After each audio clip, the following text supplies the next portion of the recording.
Kita beli pula cendol Pak Ako.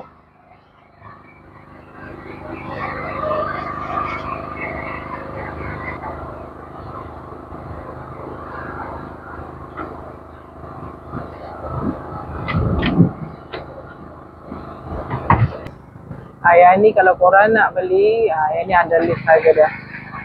Cendol biasa, pulut, kacang, jagung, tapai.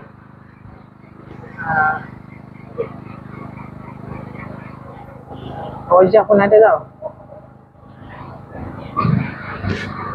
Special 16 Shah Alam.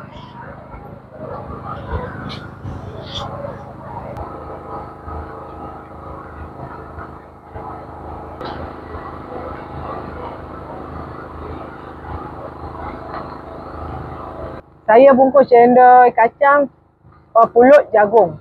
Berapa? 2. Kuah manis. Pakai cup boleh, pakai plastik pun boleh.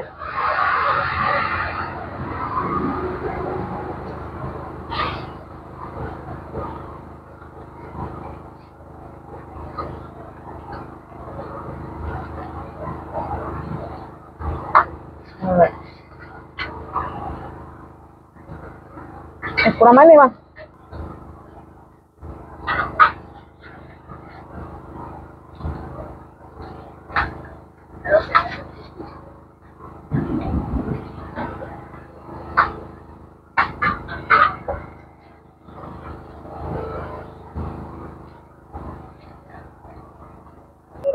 Nak.